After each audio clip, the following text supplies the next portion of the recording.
E o NGT Entrevistas está de volta com o deputado estadual pelo PDT, Major Olímpio. Deputado, eu queria que a gente conversasse agora nesse segundo bloco. Você falasse, a gente estava falando sobre eleições, o senhor anunciou aí que o PDT o quer como pré-candidato ao governo do estado.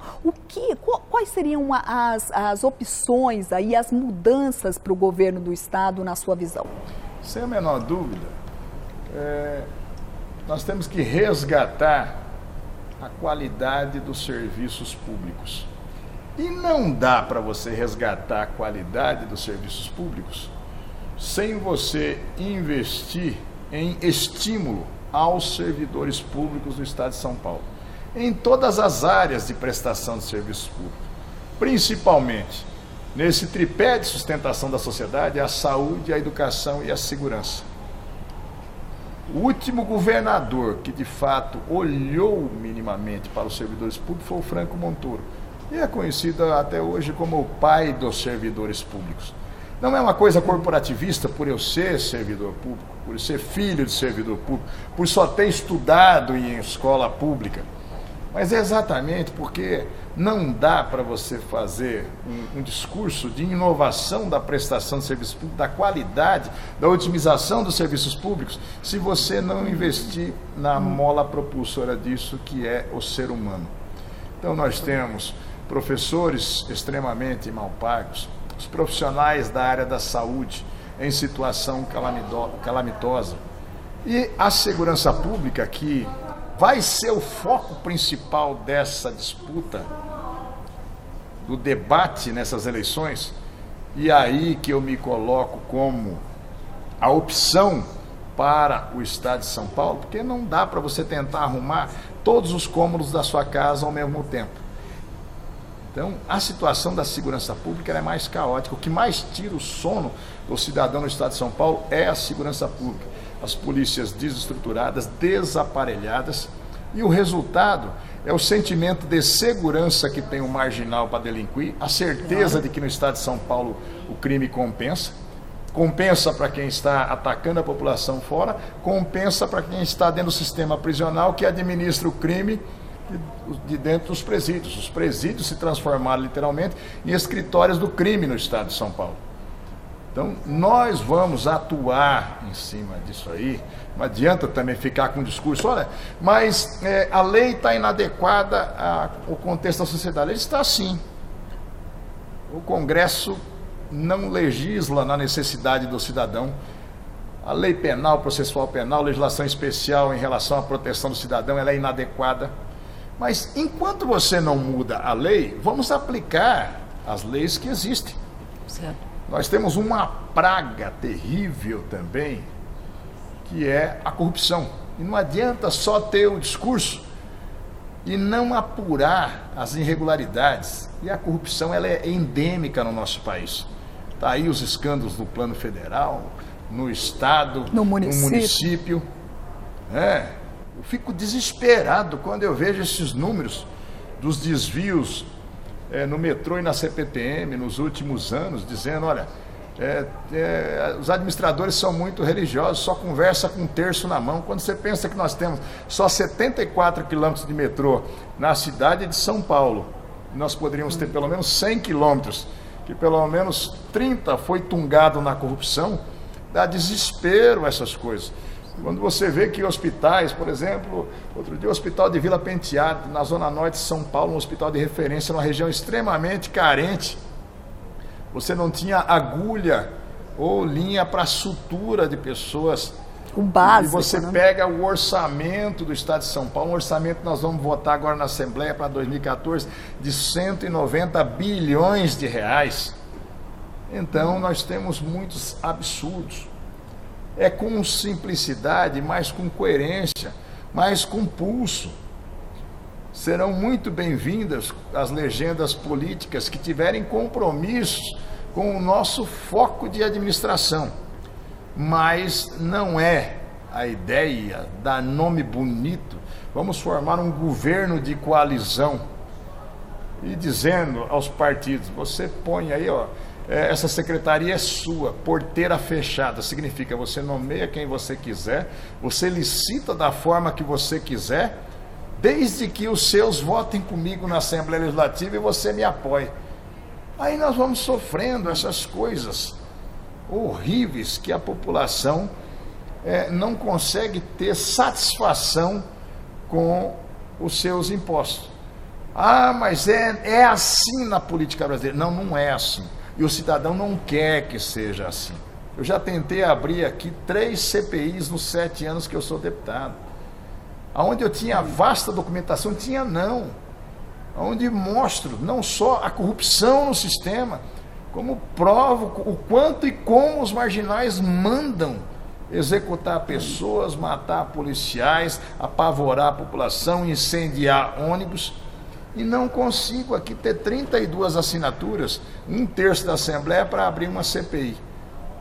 E aqui na Assembleia Legislativa nós continuamos a fazer a CPI da gordura trans, que nós fizemos, a CPI dos implantes dentários, a CPI do consumo de álcool na adolescência. E sabe por que se faz essas CPIs? Para ocupar as possíveis CPIs que falam em escândalos, em desvios de recursos, em malversação dos recursos públicos.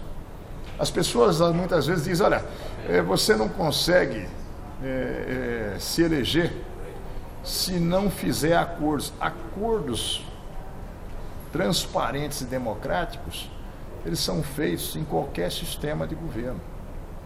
Agora, os acordos que se dizem fazer, que é fechar os olhos e abrir os bolsos, isso, na minha visão, na visão do grupo político que me acompanha hoje, se Deus quiser, da população, nós vamos fazer um modelo diferente de administração no estado de São Paulo. Porque hoje, na sua opinião, está faltando pulso e está faltando transparência no governo de São Paulo. Totalmente. Nós não conseguimos fazer nenhuma CPI para apurar nenhuma irregularidade. E a fragilidade, o medo que tem o governo de se assumir. Nós vimos agora as manifestações de rua sofrer a infiltração, manifestação legítima e democrática dos jovens, dos idosos, das pessoas de bem, dizendo, eu quero mudança, eu não quero corrupção, eu quero transporte público mais barato. Sofrer a infiltração de vândalos criminosos que vão para atacar pessoas, destruir equipamentos da imprensa, intimidar jornalistas. E não estou dizendo das matérias que eu vi. Eu fui acompanhar todas as manifestações de rua. Ao vivo. Lá. E eu posso te afirmar a ordem do governo de se omitindo de colocar a polícia, deixa quebrar o pau e depois a gente chega para o rescaldo. Só eu estava na Avenida Paulista, cronometrei 50 minutos até chegar a primeira viatura da Polícia Militar, depois que tinham arrebentado 17 agências bancárias, tinham ferido jornalistas, tinham virado e tocado fogo num carro da imprensa. Aliás, em uma série de circunstâncias, não se deixava ter a ação de presença da polícia e depois, quando a polícia ia agir, se excedia. Faltou o equilíbrio. Então, você ter pulso é você usar a autoridade e os recursos públicos para o bem da maioria, para o bem da população. Você ter pulso verdadeiramente é você não fazer acordo e não deixar que os marginais do interior do presídio digam exatamente como é que o Estado vai se comportar e a leniência que vai ter, ou o crime de omissão que vai ter, ou a prevaricação dos agentes públicos que terá na condução do sistema prisional. Nós não podemos aceitar esse tipo de coisa. Como nós não podemos aceitar todo o noticiário, todos os dias falando dos escândalos. Vamos dizer agora, metrô e CPTM. E o governo dizendo com aquele mantra, isso não existe, não aconteceu nada disso. A classe política não foi aquinhoada com nenhum centavo. Foram só os técnicos e funcionários de carreira do metrô e da CPTM que aceitavam propina. quem pagou a propina está dizendo que pagou. E o governo está dizendo que isso não existiu. Isso é horrível. Isso é criminoso. Não é simplesmente por fazer ser oposição ou situação político-partidária, não. Em todos os níveis é. No governo federal, que nós tivemos na história recente, dá nojo para o cidadão. Então, o Estado de São Paulo, que tem o segundo orçamento do país, o primeiro é o da União, do governo federal, o segundo de São Paulo. Precisa mudar. 190 bilhões de reais. As nossas necessidades são ainda maiores? São.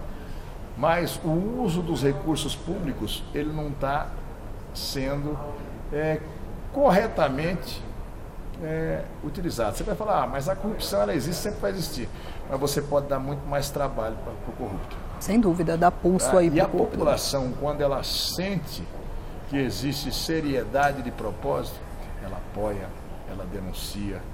Eu conheço isso, 35 anos de serviço policial. E não é diferente. Você vai fazer um estado policialesco? Não, aqui na Assembleia ele fala, o Olímpio quer transformar a Assembleia numa delegacia de polícia, quer fazer CPI para tudo. Falo, não, eu não quero que fique impune o desvio do recurso público. Porque é lamentável, é horroroso para o cidadão. Agora, para que isso possa acontecer, é preciso mudar. Se as pessoas deram o grito nas ruas, nós queremos mudança, porque está na hora de mudar. A expectativa não é a campanha eleitoral com maior tempo de televisão, não é o candidato mais bonitinho, não é o número de siglas maiores que estão ali expostas, não é o nome das pessoas, não é o que... olha, mas o Alckmin, o Scaff, o Kassab, o Padilha, o Olímpio, não. É o que esses caras estão querendo fazer para a população. Mas o outro tem 12 anos de governador. E o que é? Qual é o propósito para a população? Não é a sigla partidária sequer. Qual é o compromisso? E a capacidade de cumprir com esse compromisso. E é exatamente nisso que eu estou apostando na mudança. Perfeito. Deputado, acabou o nosso tempo. Eu queria muito agradecer. Muito obrigada pela entrevista. Sou eu quem agradeço. Muito obrigado a todos. Boa sorte aí nas eleições. Esse foi o deputado estadual pelo PDT, Major Olímpio. E o NGT Entrevistas fica por aqui. Eu te aguardo na próxima edição. Até mais.